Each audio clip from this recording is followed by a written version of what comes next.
Baik, jika pada minggu sebelumnya kita belajar tentang gerak harmonis pada batu matematis, sekarang kita akan belajar tentang getaran harmonis pada gas. Oke, apa itu gerak harmonis sederhana? Sebelum itu, kalian silakan untuk menonton video yang Bapak tampilkan.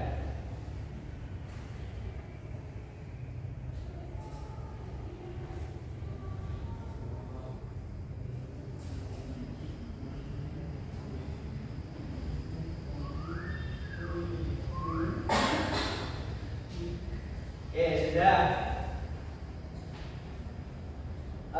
Apa yang kalian lihat dari video yang tadi ditampilkan tersebut? Ya. Pegasnya bergerak naik turun. Ya, betul sekali. Ya, jadi gerakan naik turun berulang-ulang tersebut adalah getaran harmonis yang ada di sekitar kita. Misalnya contohnya kalau pada pegas itu pada saat kita naik sepeda motor, di bagian belakang itu ada pegas yang bergerak naik turun. Jadi itu termasuk getaran harmonis dalam kehidupan sehari-hari. Pada hari ini kita akan fokus mempelajari bagaimana pegas itu dapat bergerak secara harmonik, kemudian faktor apa saja yang mempengaruhi gerakannya, kemudian bagaimana kita dapat menghitung periode dan frekuensi getaran harmonis tersebut.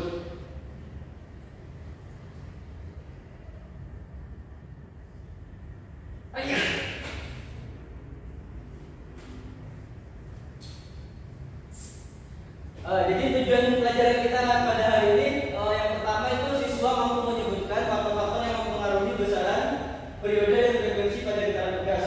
Kemudian tujuan yang kedua, siswa mampu memahami hubungan besaran-besaran fisika pada besaran periode dan frekuensi getaran pegas.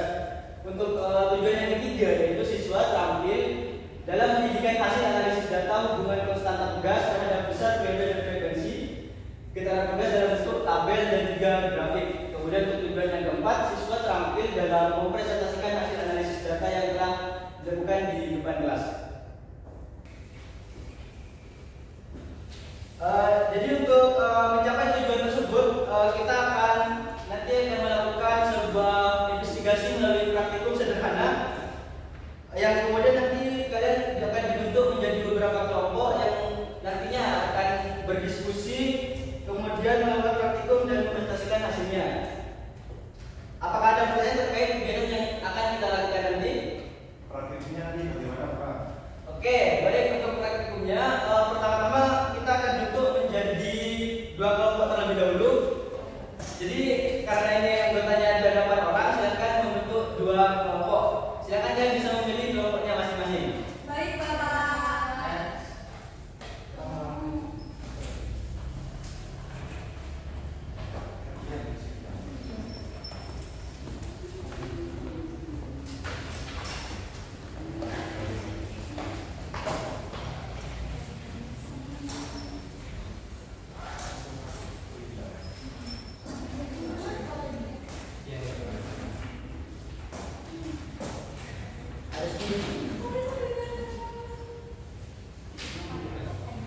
Pak sudah berkumpul dengan kelompoknya masing-masing?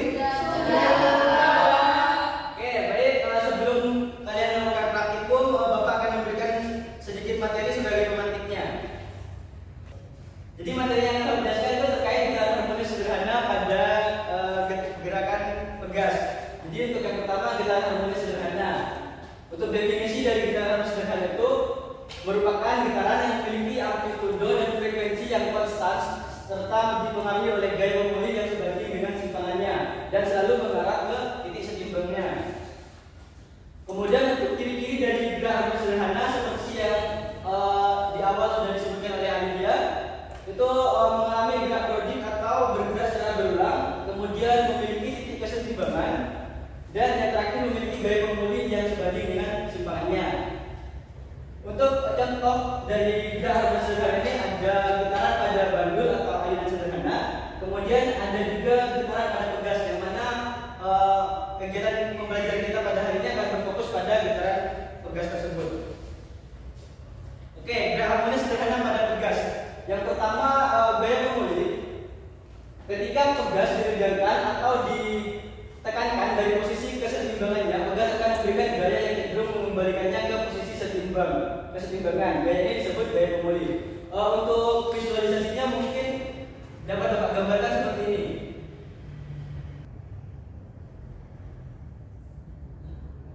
Oke, jadi jika ini sebagai titik setimbang dari pegas itu atau keadaan setimbang dari titik pegas itu, jika kita beri beban pada pegas tersebut,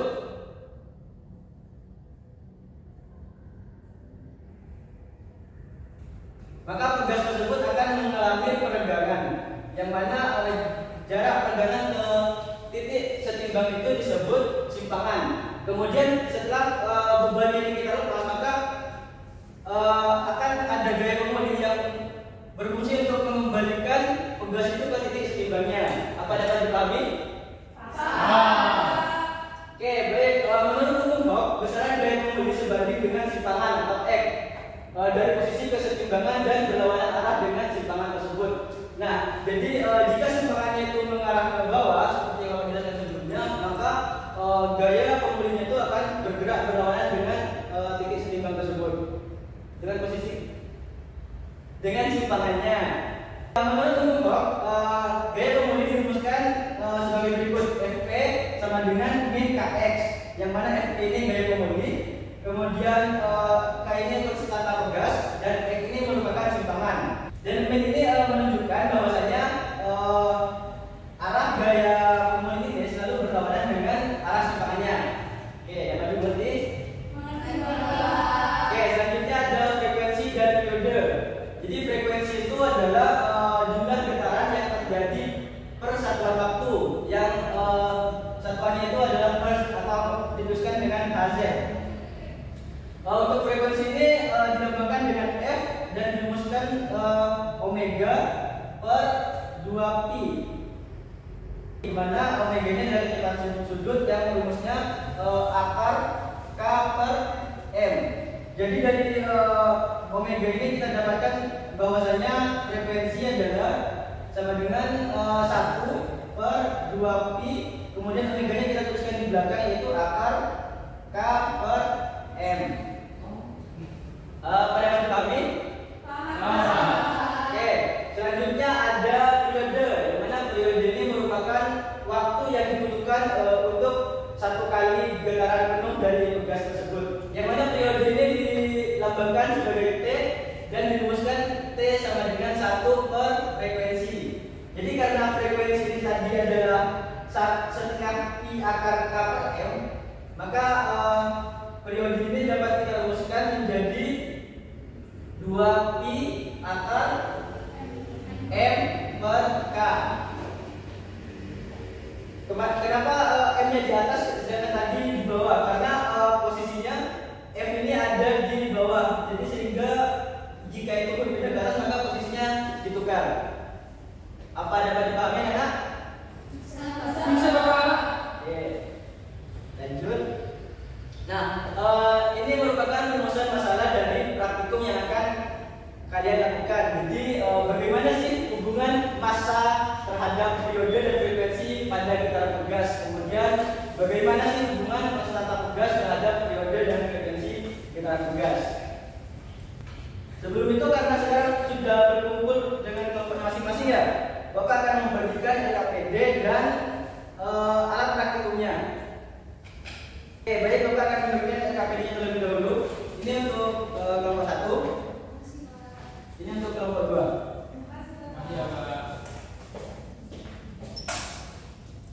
Kemudian untuk alat praktikumnya akan Bapak bagikan juga.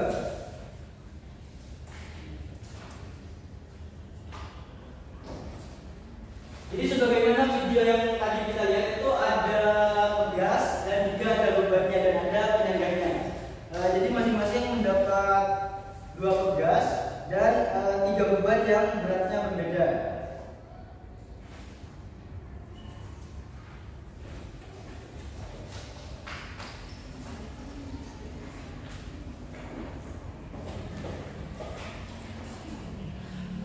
Sekarang silakan coba baca dulu LKPD-nya. Di sana ada tujuan dan juga petunjuk untuk kalian melakukan praktikum dan juga ada tabel yang perlu kalian isi. Jadi di LKPD itu ada 2 percobaan, yang mana nantinya untuk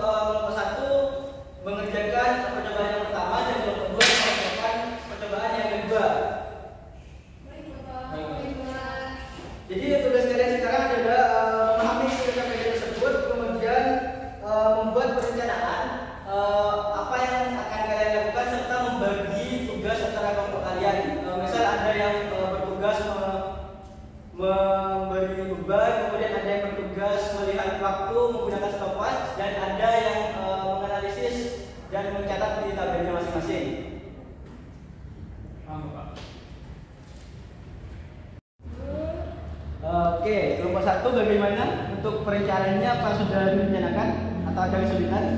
Coba kami mengatur beban 20, 50 sama 100.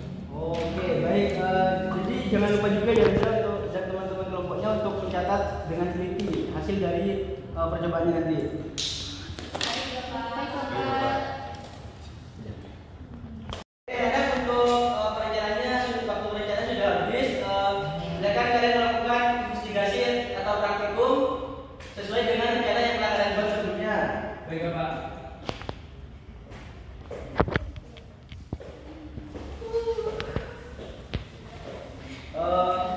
Kamu kok main HP, dia bantuin temennya dah. Ayo bantuin temennya dulu, biar sama-sama bisa mengerti dengan kegiatan yang kalian lakukan. Iya Bapak. Tolong pegangin. Gimana untuk kelompok 2? Apa ada kendala untuk percobaannya? Insya Allah tidak ada Tidak Bapak. ada, Bapak. Kami sudah ini Bapak mengatur ketentuan tugasnya dari dasar benda, negeri juga mencatat waktunya untuk 10 getaran Bapak. Oke, baik. Jangan lupa untuk mencatatnya secara teliti ya di tabelnya. Baik Bapak. Tinggal, Pak. Terima kasih. Untuk waktu praktikumnya sudah selesai, apakah kalian sudah melakukan percobaan sesuai dengan rencana yang telah kalian buat? Oke, jangan lupa ya untuk memperhatikan di bagian KPD untuk beberapa pertanyaan terakhir itu kalian disuruh untuk membuat grafik hubungan antara periode dengan masa beban dan juga dengan konstanta tugasnya. Baik, Pak. Apakah sudah dibuat? Sudah. Baik, rekan-rekan, berhubung waktu analisisnya sudah selesai, sekarang adalah waktu untuk presentasi. Untuk kelompok 1, silakan presentasi terlebih dahulu tentang percobaan pertama yang telah kalian lakukan. Silakan untuk prakteknya maju ke depan.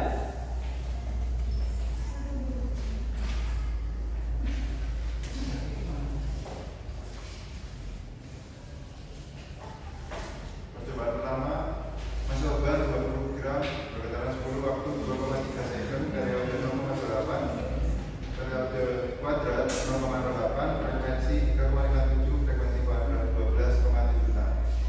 Kami juga telah menggambar grafik, maka dapat disimpulkan dari percobaannya pertama, masa beban berbanding lurus dengan T kuadrat dan berbanding lurus terbalik dengan F kuadrat.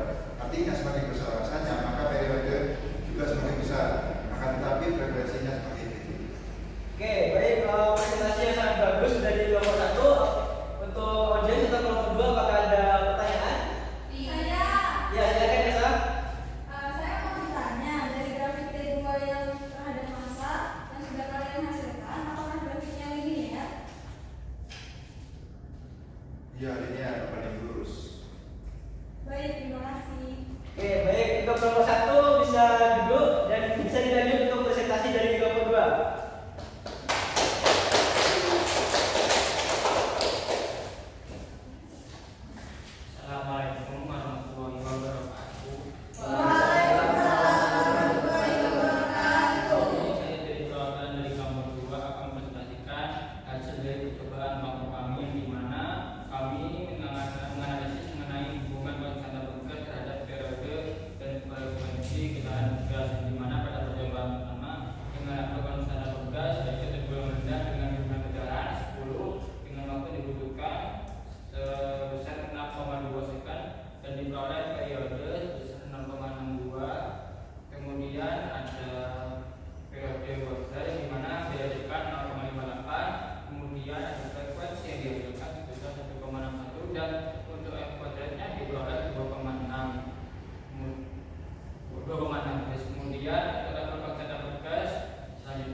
tugas.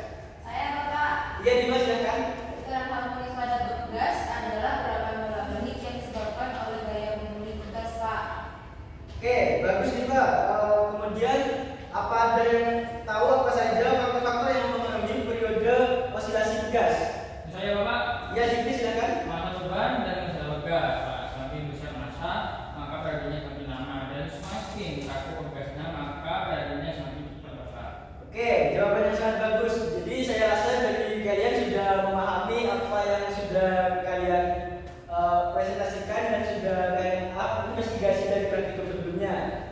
Oke, selanjutnya Bapak akan memberikan kesimpulan dari pembelajaran yang telah kita lakukan pada hari ini. Jadi kesimpulannya, gerakan harmonis pada tugas merupakan gerak bolak-balik melalui titik keseimbangan yang disebabkan oleh gaya pemulih pada tugas tersebut.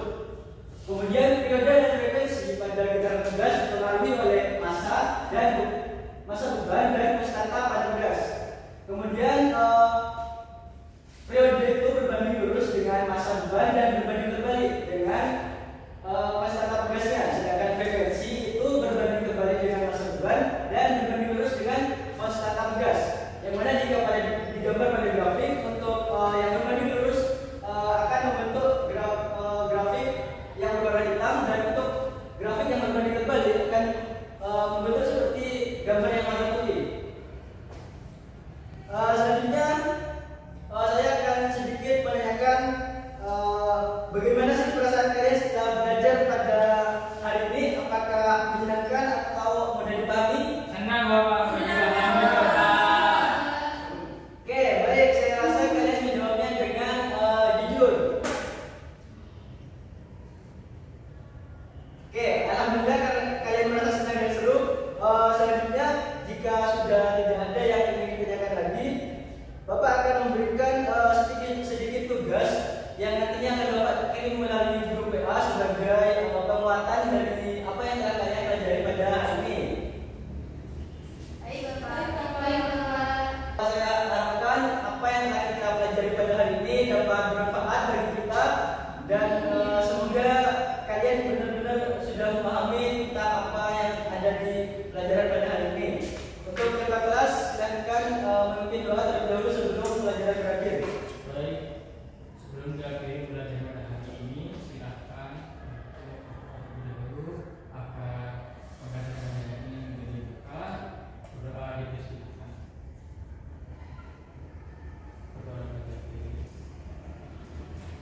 Sekian dari Bapak, kurang lebihnya mohon maaf. Wassalamualaikum warahmatullahi wabarakatuh.